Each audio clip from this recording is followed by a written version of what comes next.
शिक्षकों ने अपनी जायज मांगों को लेकर पुनः सवाल उठाए। सक्षमता 2 उत्तीर्ण शिक्षक कब बनेंगे विशिष्ट शिक्षक? शिक्षा विभाग द्वारा लागू होगी फ्लेक्सी टाइमिंग का विकल्प।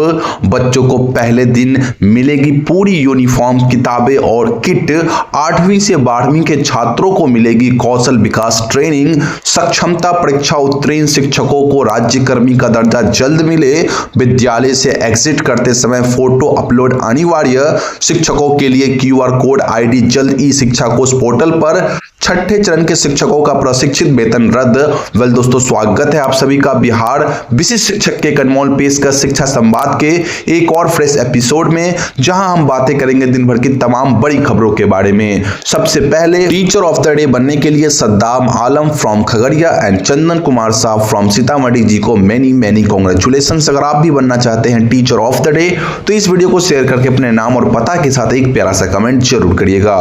खबरों की सिलसिला स्टार्ट करें। जिला शिक्षा पदाधिकारी जमुई द्वारा छठे चरण में नियुक्त बीएड योग्यताधारी नियोजित शिक्षक का प्रशिक्षित वेतन तत्काल प्रभाव से रद्द कर दिया गया है। समीक्षा में पाया गया कि शिक्षकों को प्रशिक्षित वेतन का लाभ केवल 6 महीने के विशेष प्रशिक्षण के बाद ही दिया जा सकता है। संबंधित शिक्षकों का अब अप्रशिक्षित वेतन निर्धारित किया जाएगा। सभी प्रखंड शिक्षा पदाधिकारियों को शिक्षकों की सेवा पुस्तिका का पुनः निर्धारण कर आवश्यक कार्यवाही के निर्देश जारी किए हैं। अब सवाल यहां पे ये उठता कि आखिरकार सरकार इन छठे चरण से नियुक्त 1 to 5 के शिक्षकों को कब ब्रिज कोर्स करवाएगी। इसी के साथ अगली रिपोर्ट की ओर रुख करें तो बिहार शिक्षा विभाग सभी शिक्षकों के लिए बहुत जल्द क्यूआर कोड के साथ एक आईडी कार्ड जारी करेगा। यह आईडी कार्ड ई शिक्षा कोष पोर्टल पर उपलब्ध होंगे, जिससे शिक्षकों की पहचान और सेवाओं को आसानी से ट्रैक किया जा सकेगा। जी हां शिक्षक साथियों, अब आने वाले समय में ई शिक्षा कोष पोर्टल पर सभी शिक्षकों का ID card with QR code आपको देखने को मिल जाएगी। इसी के साथ अगली रिपोर्ट की ओर रुख करें तो अगली खबर निकल के आ रही है। बिहार सरकार द्वारा शिक्षकों को नियुक्ति पत्र दिए गए हैं, लेकिन शिक्षकों का कहना है कि राज्यकर्मी कब बनेंगे, कब उनका बढ़ा हुआ वेतन और एनपीएस मिलेगा और कब उनका प्राण खुलेगा। इन सवालों का जवाब मिलना चाहिए। उनका कहना है कि यह नियुक्ति पत्र एक अनोखी प्रक्रिया है, जिसमें बाद में तय होगा कि नियोक्ता को क्या मिलेगा। शिक्षकों का आरोप है कि सिर्फ फोटो खिंचवाने से शिक्षा सुधार नहीं होगा, बल्कि उनकी सभी जायज मांगों को मानने और शैक्षणिक दृष्टिकोण से स्वतंत्रता देने की जरूरत है। साथियों, इसी के साथ अगली रिपोर्ट की ओर रुख करें तो बिहार शिक्षा विभाग के नए निर्देशानुसार दिसंबर 2024 से स्कूल से बाहर निकलते समय एग्जिट यानी आउट शिक्षकों को लाइव फोटो अपलोड करना अनिवार्य होगा। इससे शिक्षकों की उपस्थिति और गतिविधियों की सटीक मॉनिटरिंग की जाएगी। इससे पहले शिक्षा विभाग एंट्री के टाइम पर शिक्षकों से फोटो अपलोड करवाते थे। अब एग्जिट के टाइम में भी अब शिक्षकों को फोटो लाइव में अपलोड करना होगा। इसी के साथ अगली रिपोर्ट की ओर रुख करें तो साथियों, यहां पे परिवर्तनकारी शिक्षक महासंघ ने भी मांग की है कि सक्षमता परीक्षा उत्तीर्ण शिक्षकों को उनकी उत्तीर्णता की तिथि से राज्यकर्मी का दर्जा दिया जाए। संघ का कहना है कि इन शिक्षकों को राज्यकर्मी का दर्जा न मिलने से पिछले लगभग 1 वर्ष से आर्थिक नुकसान झेलना पड़ रहा है। सरकार से शीघ्र अधिसूचना जारी करने की अपील की गई है, ताकि औपबंधिक नियुक्ति पत्र प्राप्त शिक्षकों को उनका हक मिल सके।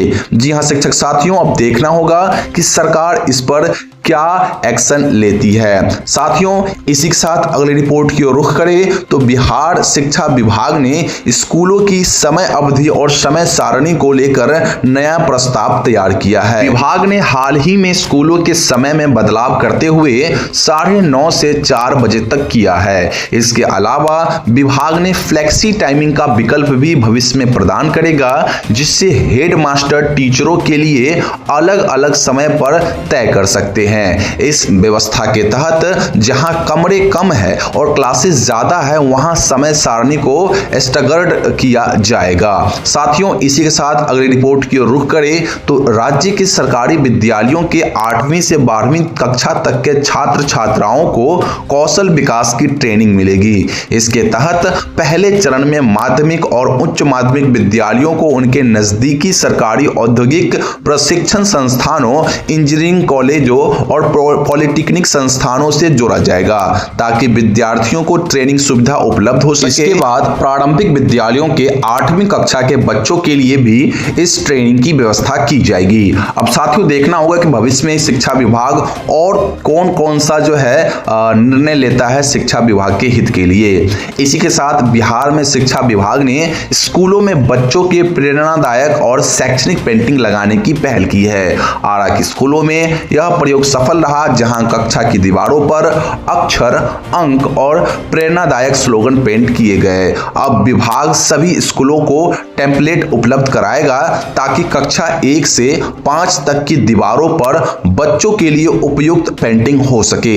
इसके साथ ही विभाग ने पेंटिंग और मरम्मत के लिए वित्तीय सहायता भी प्रदान की है। साथियों, अगली खबर की ओर रुख करते हैं तो बिहार सरकार ने बच्चों को नए सत्र के पहले दिन पूरी यूनिफॉर्म, किताबें, बैग और किट देने की योजना बनाई है। इसके तहत यूनिफॉर्म की राशि नए सत्र से पहले अभिभावकों को दी जाएगी और अन्य सामग्री भी समय पर प्रदान की जाएगी। सरकार का उद्देश्य है कि हर बच्चा नए क्लास में नए कपड़े और किताबों के साथ पहुंचे।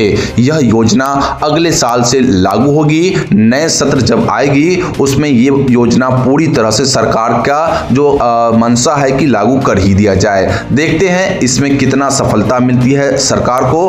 आगे बढ़ते हैं हम अगली रिपोर्ट की ओर तो सक्षमता 2 परीक्षा उत्तीर्ण नियोजित शिक्षकों की मांग है कि अगर सक्षमता परीक्षा पास करके अपने वर्तमान पदस्थापित विद्यालय में ही विशिष्ट शिक्षक के रूप में पुनः योगदान करना है तो हम लोगों का भी जल्द से जल्द काउंसलिंग कराकर हमें भी जल्द से जल्द विशिष्ट शिक्षक और राज्यकर्मी बनने का मौका मिले। जी हां शिक्षक साथियों, कहीं ना कहीं ये मांग बड़ी ही जायज है। अगर आपको अपने वर्तमान विद्यालय में ही शिक्षकों को रखना है उनके वर्तमान विद्यालय में तो जल्द से जल्द उनकी भी काउंसलिंग करा के उन्हें भी नियुक्ति पत्र दे दे। तो दोस्तों, ये थी दिन भर की सभी बड़ी खबरें जो मैंने आपको प्रोवाइड कर दी। अन्य सभी खबरों के लिए बिहार विशिष्ट शिक्षक के ऑफिशियल व्हाट्सएप चैनल से अभी जुड़ना मत भूलिए। लिंक मैं वीडियो के डिस्क्रिप्शन बॉक्स में डाल दूंगा। आपसे पहले कई हजार शिक्षक वहां पे जुड़ के सभी खबरों को पहले पा ले रहे हैं, आप सिर्फ पीछे रह जाना। तो जल्दी जाइए और लिंक से हमारे व्हाट्सएप चैनल को ज्वाइन कर लीजिए। बाकी प्रतिदिन सुबह दिन भर की सभी बड़ी खबरों के साथ मैं इसी चैनल पर शिक्षा संवाद नामक एक वीडियो बनाता हूं जिसमें आपको दिन भर की सभी खबरें प्रोवाइड कर देता हूं।